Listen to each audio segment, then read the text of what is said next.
Bonjour Albert. J'ai éteint mon téléphone, hop, voilà. Alors c'est super de vous recevoir dans cette émission. Bien sûr, on est là pour parler de Adieu les cons qui va sortir en Belgique. Là, bientôt, les salles réouvrent le 9 juin en Belgique. Ce que j'aimerais mettre en lumière, c'est votre parcours. D'où vient en fait cette envie viscérale de cinéma que vous avez depuis très jeune en fait? Enfin, très jeune, j'ai toujours aimé le cinéma quand j'étais enfant et adolescent, mais je trouve que c'est une façon extrêmement élégante de s'exprimer par rapport à ce qu'on ressent.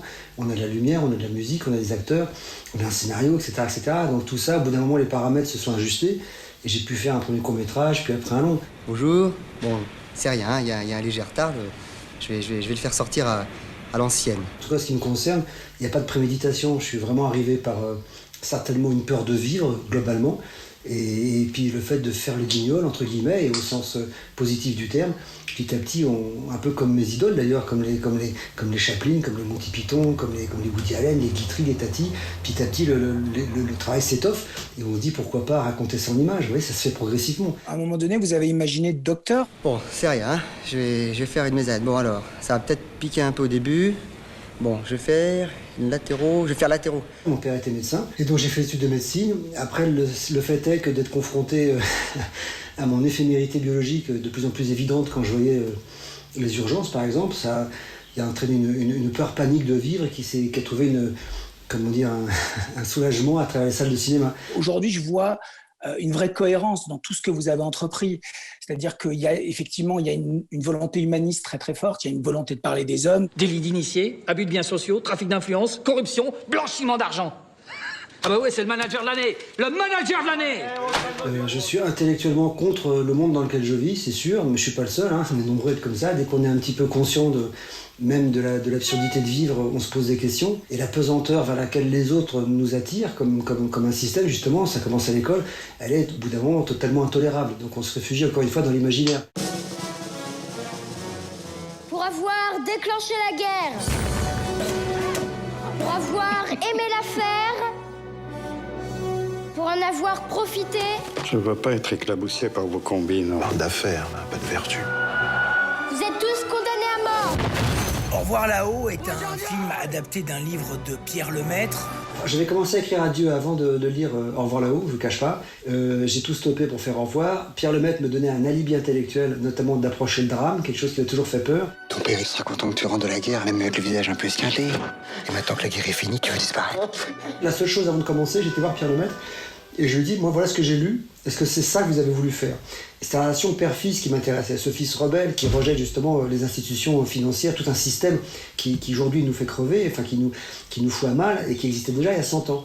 Et Pierre était tout à fait d'accord avec cette vision des choses, c'est exactement ce qu'il voulait raconter. Voilà, donc c'était ça. Une fois que j'étais rassuré sur la démarche de Pierre, je me suis laissé aller avec beaucoup de plaisir, avec un ouvrage populaire qui était vraiment extraordinaire. On s'est beaucoup amusé avec la caméra et j'avais des sous, donc il y a eu un plaisir énorme. C'est ce qui est récurrent dans tous vos films, c'est en ce sens-là que vous êtes un auteur, en tout cas un cinéaste à part entière, c'est que ce sont toujours des individus malmenés par la vie, vous creusez de plus en plus l'empathie des personnages, le spectre émotionnel s'ouvre de plus en plus. Moi je voulais savoir, est-ce que c'est la maturité qui vous fait ouvrir en tout cas ce spectre de l'empathie, ou est-ce que c'est votre volonté de toucher un plus large public? Il y a moins la radicalité que j'avais il y a 25 ans avec Bernie, c'est évident, je suis plus vieux, donc vieillir c'est apprendre le sens de la nuance, c'est une phrase de Nietzsche et ça c'est très vrai. Et le fait de ne pas juger mes personnages et de leur laisser une chance à tous, ça c'est très important. Et j'ai toujours essayé de faire ça, même Bernie, qu'on peut regarder avec dégoût, avec effroi, j'ai beaucoup de tendresse pour ce personnage parce qu'il a une vraie logique.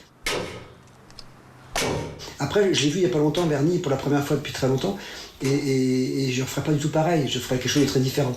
Et je comprends que ça peut être, c'est pas être choquant, mais je comprends qu'on puisse ne pas aimer ce film, il est un peu abrupt, il est radical, la violence de Bernie n'est pas vraiment amenée. Excusez-moi.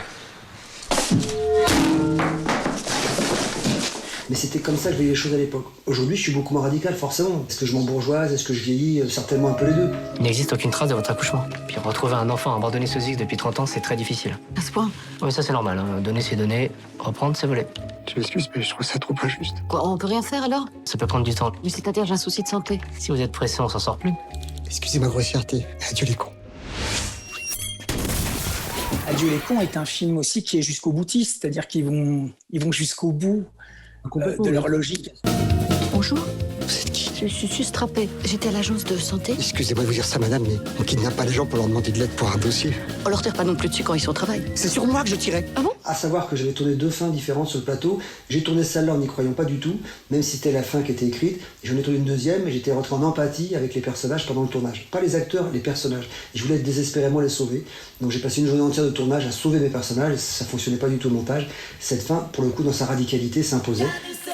Il pose son arme et on va discuter tranquillement. 5 pas. Les mains derrière la tête. C'est une méprise! S'il vous plaît, docteur. Vous êtes des médecins? Oui, j'ai un petit garçon avec vous. On a eu un enfant ensemble. Si tant est qu'il y a un thème dans ce film, c'est la difficulté de s'aimer dans un monde répressif et anxiogène. Quand moi je dis s'aimer, c'est aimer la nature, c'est aimer les gens, c'est s'aimer soi-même. Et le monde qui nous environne n'est pas un monde qui est fait pour ça. Chaque fois, il y a des prétextes pour ne pas finalement aimer le petit miracle biologique que l'on est, le petit miracle métaphysique qu'on est en train de vivre. Donc voilà, donc ces choses-là, quand vous les abordez à travers une anecdote comme celle d'Ordieu-Lécault, elles touchent beaucoup de gens, parce que tout le monde se sent concerné. Madame Trappé, comme toutes les brunes à tempérament, elle cherche la vie, l'énergie du positif. Elle cherche surtout son gamin. Et là encore, c'est une quête d'amour. Je t'aime. Ce sont les mots les plus importants à dire dans une vie. Vous avez une famille de gens avec lesquels vous travaillez souvent. Je pense à Gustave, à Kerverne de l'Épine, Bouli Lanners et bien d'autres. Mais est-ce que faire l'acteur, Albert, c'est quelque chose qui parfois vous ennuie? Non, ça fait 7 ans que j'ai pu faire l'acteur, et la dernière fois que je l'ai fait, c'était avec Bouli Lanners, dans les premiers et les derniers, avec un grand plaisir. Qu'est-ce qu'il y aura pas, Gilles? Rien. Pourquoi tu te rigoles comme ça tout le temps? Je tire pas la gueule. C'était un peu orienté parce que je voulais Bouli pour en voir là-haut, justement. Donc je m'étais glissé dans son film pour le regarder aussi en tant que metteur en scène. Non, simplement j'ai de moins en moins de temps. L'horloge biologique me rappelle tous les jours quand je vois ma tête que le temps passe. Et je préfère consacrer ce temps à essayer de faire encore d'autres films. J'aimerais au moins en faire encore 3. Et faire l'acteur, j'ai plus vraiment le temps. Et là, ça fait presque 1 an que j'écris un nouveau film, laborieusement, difficilement. Encore une fois, je ne cache pas mes difficultés d'auteur, toujours pour raconter les mêmes histoires d'ailleurs. Vous allez écrire. Je sais plus qui écrit Tartuffe en 2 semaines et... Molière. Peut-être. Il y a une interview de Simonon qui est assez exaspérant par rapport à ça. On lui demande comment il fait pour écrire. Et il dit qu'il se sent pas bien. Il se sent pas bien, il est un petit peu ronchon. Et il écrit le Testament de Donadieu en 10 jours. Sublime, je viens de le terminer. 10 jours de tournage, 10 jours d'écriture pour faire ça, c'est inhumain, si vous voulez. Ces gens-là sont très impressionnants et forcément, quand c'est mon tour, c'est un peu plus compliqué. C'est assez passionnant de voir à quel point votre travail est d'une cohérence qui est assez implacable, en fait. Je vous remercie en tout cas beaucoup pour votre dernier film, pour ces quelques minutes avec nous, et je vous souhaite le meilleur pour la suite. C'est gentil, merci beaucoup, merci beaucoup. Je vous retrouve la semaine prochaine et d'ici là, portez-vous bien. Salut.